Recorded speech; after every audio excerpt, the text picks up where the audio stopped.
So, I'll start with a timeline. So the University of Glasgow's journey into XR began in late 2017 with a competition to generate ideas for VR teaching content. So at the time, two philosophers based at the Center for the Study of Perception Experience were interested in using VR as a way of testing how well it would work in a higher education teaching scenario. And these two academics started surveying their colleagues to come up with ideas for VR content. And the brief was simple. So if you could get your app made, what VR app would you like to see in teaching that you could basically start using on day one, right? So something that could plug a particular kind of curricular gap, something that could enhance your teaching and enhance your students' learning. So 10 ideas were selected out of about 50 ideas that were sent in for this contest. And around October 2018, funding was granted for what was later to be known as Project Mobius. Mobius is, of course, the geometrical structure of a piece of paper that's folded over in itself. Project Mobius. The idea was that data which we would generate from student use would then inform future iterations and over, and we could be able to weaponize analytics to make some transformative teaching experiences. So in late 2019, 10 initial exemplar lessons were then published. These were made in conjunction with a 3D visualization company based in Glasgow called Sublime. In March 2020, a multi-user lab was set up, and an expected pilot date was set for user testing. Now, March 2020 was also the fateful month that the UK went into a COVID lockdown, so that meant that we couldn't quite get the user data that we wanted at this stage of the project. So we couldn't quite start user testing for the VR apps that we had then made. So all the remaining project funds went into developing something called VR by proxy. So that concept in and of itself is fairly niche, so not many people are going to use the word VR by proxy, but it's basically a way of taking VR content and showing it to an audience that might not necessarily be immersed in VR. So VR by proxy would work by having a VR app and then having virtual cameras broadcasting to a flat screen. So this is a way of reaching a large number of students, for example, who might not have VR content at home.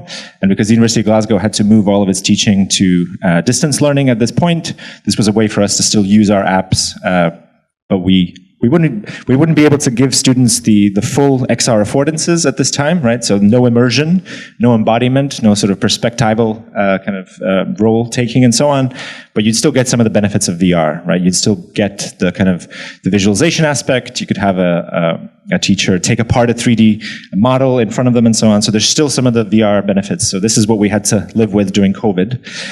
And then October 2021, start a face-to-face teaching again in a redesigned teaching lab. So this is Mobius Lab Take 2. And I'll briefly mention that a year after this was opened, we were able to generate enough funding to open a purpose-built XR research lab at the University of Glasgow's Advanced Research Centre.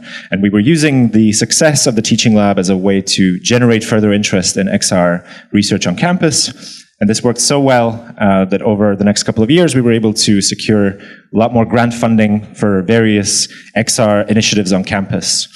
And then briefly, I'll mention at the very, very end here, January 2024, which is when the Scoping Extended Educational Realities, or SEER, research group project and white paper gets published. So this was something that I was a co-author on, and I'll finish the talk by sharing some insights from that paper.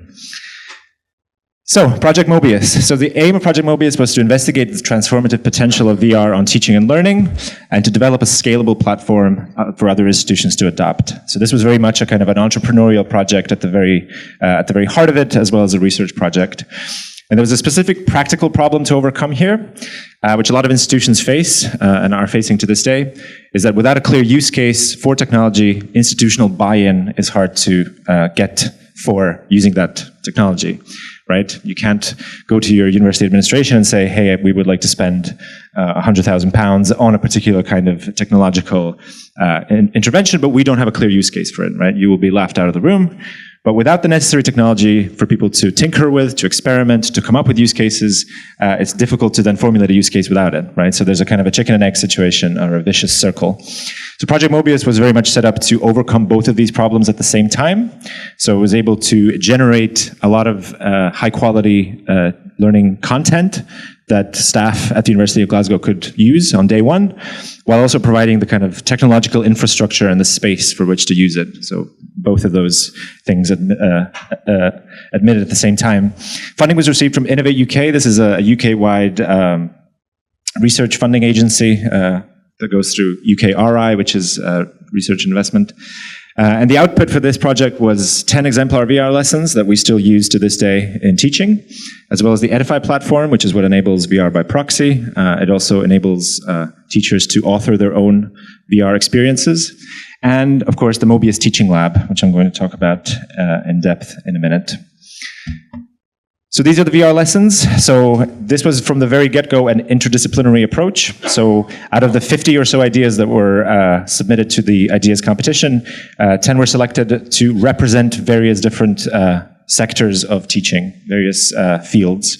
So we have ones from immunology. It's an app called Battling Infection, where we shrink students down to a microscopic observer and get them fighting salmonella bacteria throughout the human body, right? So we start them off in the gut, we transition to the lymph node, to the bloodstream, and so on. So we're teaching certain immunological processes that might be hard to visualize, they might be hard to grasp, they're kind of abstract. So we place students in these kinds of situations, really making use of those XR affordances of immersion and embodiment and so on.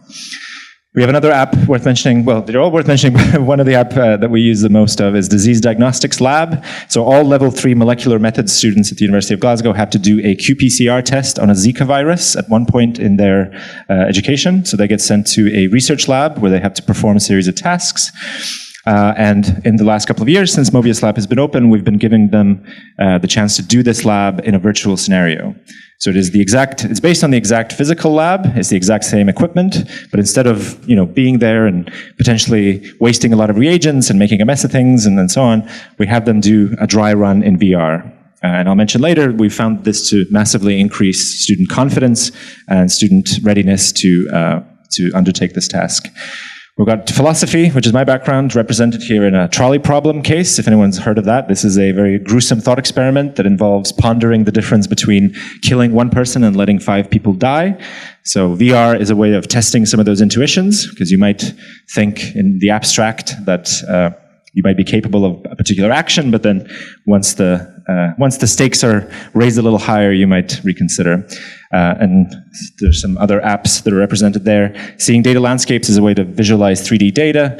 Physics is a kind of a motion physics lab where we get to control certain variables we wouldn't be able to control in the real world, like gravity or friction and so on. There's also a field trip to the Isle of Arran, which is a volcanic island that has a lot of interesting geological factors that are worth studying. So, as you can see, a broad range of different teaching and learning modes. Edify platform, which I've already mentioned. So this came out of the VR by proxy work. So it's a no-code immersive lesson creation tool. Sometimes we call it a spatial PowerPoint. So just like PowerPoint, you're able to pool together lots of different resources. This can be text, videos, websites, audio, and so on. But here we have the additional spatial element, right? So we can teach about the model of the human heart by having a 3D model floating in front of us, which we can then manipulate in real time, and so on and so on. So this is a way for people who don't necessarily have the coding experience for VR, for Unity, for example, to build really impressive immersive lessons themselves. So this is what Mobius Lab looks like. You'll immediately notice the contrast between the old and the new. So this is a high-tech facility in what is a very old building. This is a civics building. It's an old town hall in Partick, which is an area in Glasgow. It's a listed building, meaning we are not allowed to make any alterations to it. We're not able to screw anything into the walls, so we had to use this aluminum suspended rig to put all the PCs and monitors into place.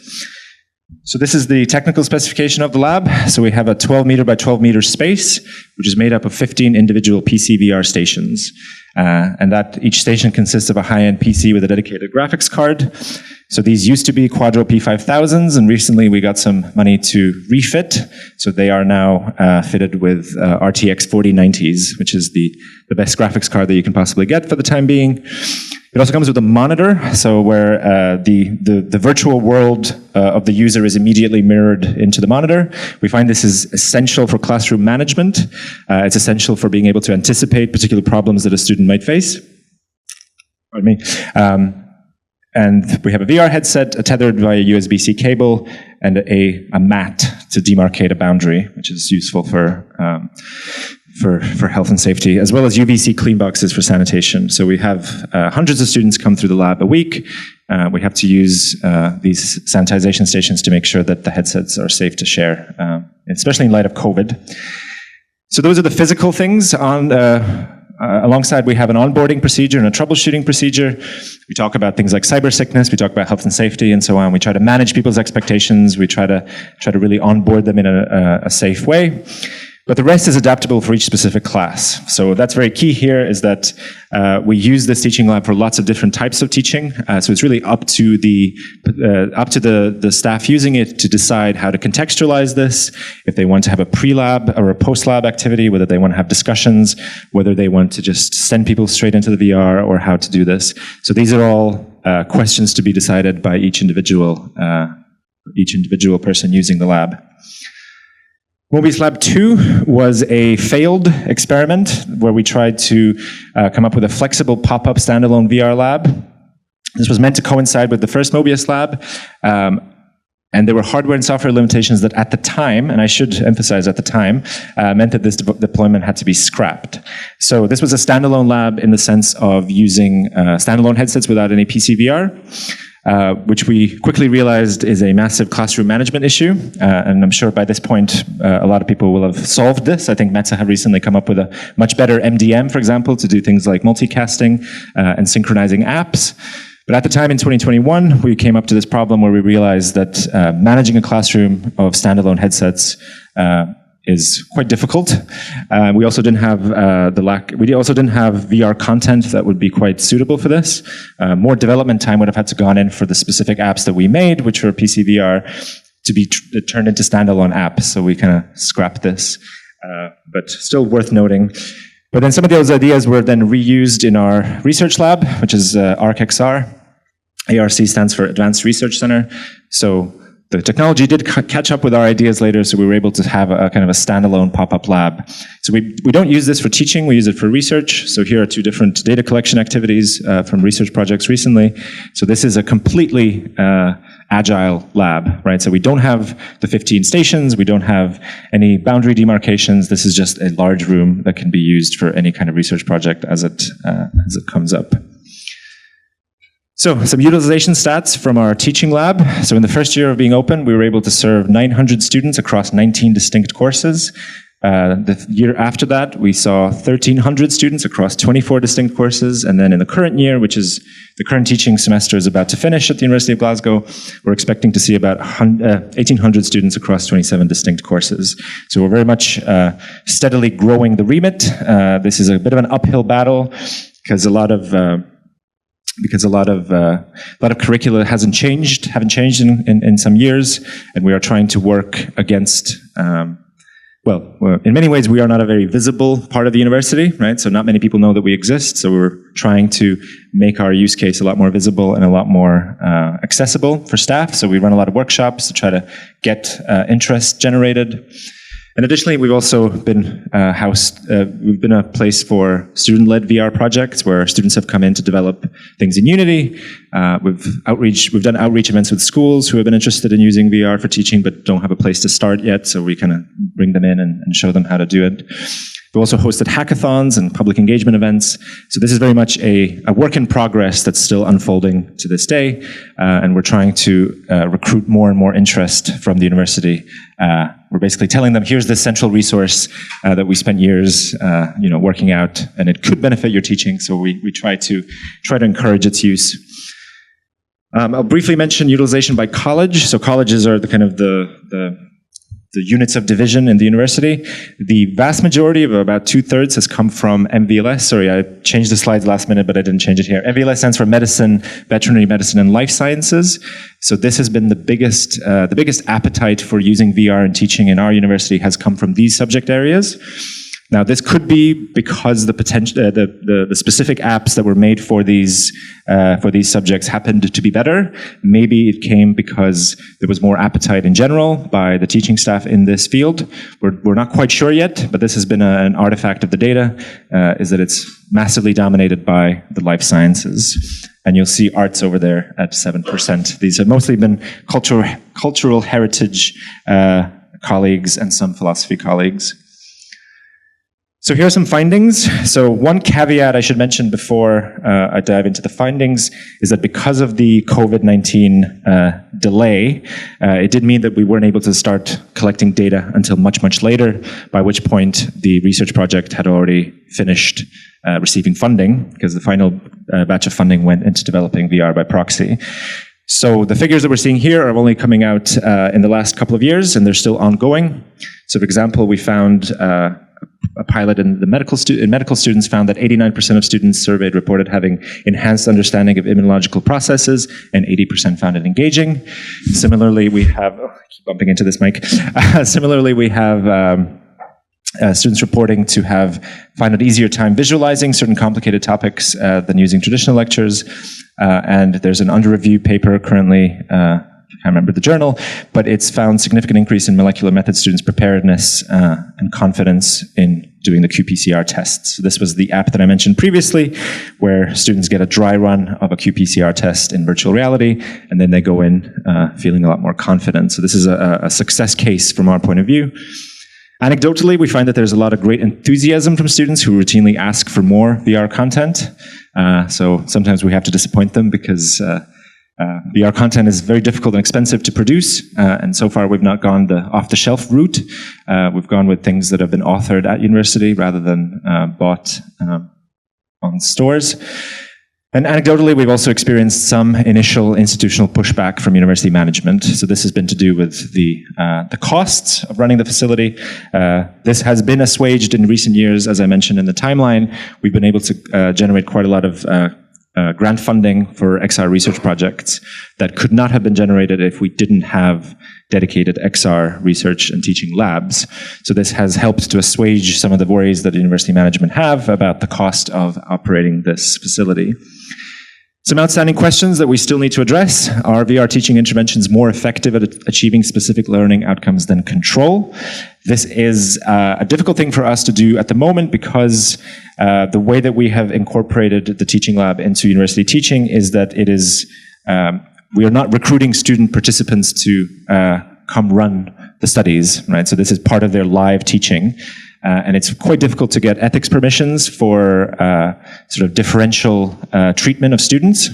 So if we gave one group of students a VR intervention and the other group didn't, it could be argued that that was quite the potentially an ethical transgression against those students. So we're still missing some of that rigorous causal analysis about whether specific VR interventions are better than control, right? So we're still missing that data. Another outstanding question is uptick on student engagement a short-term effect explained by the novelty factor or the wow factor of the technology, and in which case that might be a short-lived phenomenon, right? So students want to see more things in VR, but what if we give them more things in VR and a few years down the line it turns out that it actually just was a completely temporary fact about the technology? Well, in that case we'll have to reconsider whether this is good for student engagement. So this is something that we still need to come to grips with.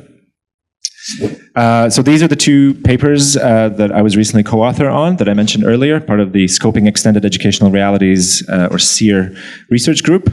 So if you Google Glasgow XR Ed, the first hit should be part of our website where you can read both of these documents. The report is a 36-page report on how best institutions and the tech sector and sort of political organizations should prepare for the inevitable and oncoming adoption of XR in education. And the other one is a white paper, so that condenses our findings into a more readable, more brief synopsis of about 6 pages. So I'm going to briefly mention some things that we condense in our recommendations for educational institutions. So these are phrased around 4 active verbs. So that's prepare, align, integrate, and lead. So under prepare, we say that universities and other institutions should anticipate the widespread XR adoption and start early in the process, but preparing teachers, curricula, and classrooms for the future. So we very much think, and I'm sure many people in this room will agree, that there is a kind of an inevitability towards using these technological interventions for teaching. So it's really valuable for institutions to have an early lead, right? It's really valuable for institutions to have a lot of these things figured out. It starts with really low-level things like classroom management, right? That's something that we had to get to grips with when we physically designed the space to use this in teaching. People who use VR for distance learning are going to have different challenges. There's going to be lots of different challenges. But we want to encourage more universities to experiment with these things, to tinker and to prepare. The second thing is alignment. This is a big theme in our research as well. So we don't want to see VR or XR as a kind of universal flavor of the month that people want to adopt because it's the buzzword at the time.